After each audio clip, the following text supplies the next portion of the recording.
Welcome to the weekend edition of the Fast 5 Business News by Fear and Greed. I'm Michael Thompson and hello, Sean Aylmer.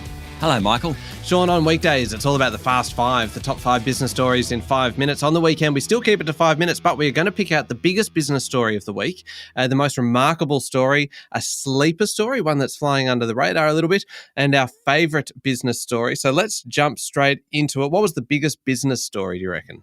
For me, it was about the economy. 3 things happened this week that really mattered to Australia. The first, the Reserve Bank dropped its bias towards hiking interest rates. It's in neutral. The next shift in rates will probably be down. Good news. Complicating that is the second factor, the unemployment rate.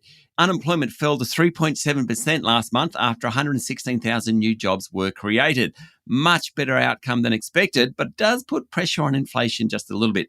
The third piece of information this week came out of the US. The Federal Reserve, the central bank over there, made it clear that rates in the world's biggest economy will fall this year, probably by 75 basis points. In fact, the European Central Bank said the same thing. They reckon rate cuts will kick in June.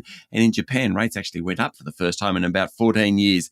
Big week for the economy. Yeah, certainly was. There was also major developments this week in the relationship between Australia and China. We had our Foreign Minister Penny Wong meeting with her Chinese counterpart Wang Yi this week, and the meeting covered some really kind of delicate subjects and shows just how much the relationship between the countries has improved. Afterwards, Wang Yi described the economies of China and Australia as being highly complementary and having great potential, which is certainly a good sign as Australia continues to push for the remaining tariffs on some of our exports to be dropped. And there's likely to be another visit later this year with Beijing's number 2, Premier Li Qiang, likely to visit Australia. And even Paul Keating was in the headlines this week. He was meeting with Wang Yi as well. So really, a lot of talk this week about China and Australia.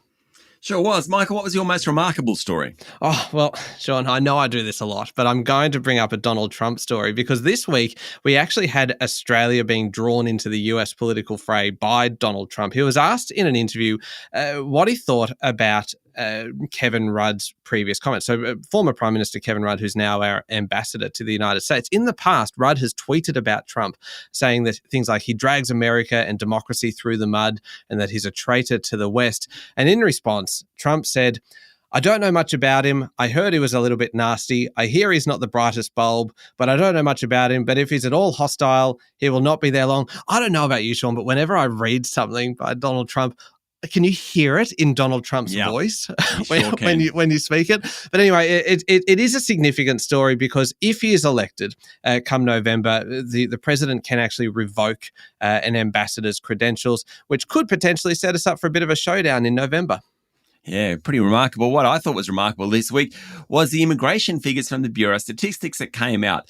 In the 12 months to the end of last September, 548,800 people net came in. So there's a bunch that left, a bunch that came in. The net figure, almost 550,000. If you put on top of that the 111,000 natural increase, the net of births and deaths, you end up with the biggest annual increase since 1952.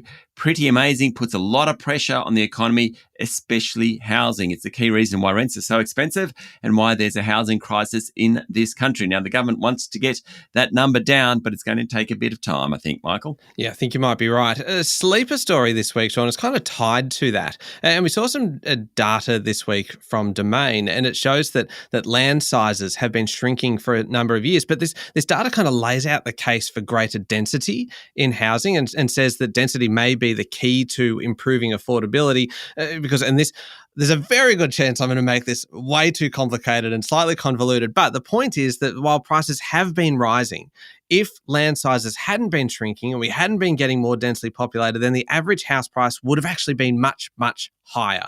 Perth, for instance, would have seen a median house price something like $300,000 higher than it is now, if not for those land sizes kind of shrinking. So, sleeper story, it is probably going to be a big political debate now into the future over all those extra people coming into Australia, our population growing, as you pointed out, Sean. Where's everybody going to live? Yeah, very good question. Can I tell you my favourite story for the week, Michael? Please do. It was Spotify's annual Loud and Clear report. It shows that 329,000 songs were streamed 1 million times or more last year. Incredible. Spotify has 600 million users worldwide, results in trillions of streams.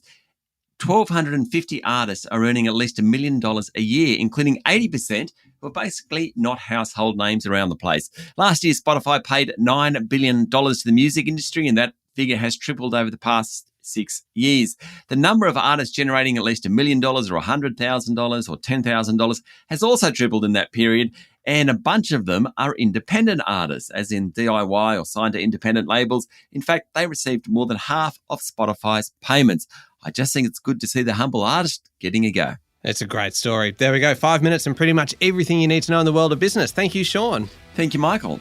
We'll be back on Monday morning with the top 5 business stories in 5 minutes. Don't forget to hit follow and join us online on Instagram, TikTok, LinkedIn, Facebook and X. I'm Michael Thompson, and this is the Fast 5 Business News by Fear and Greed.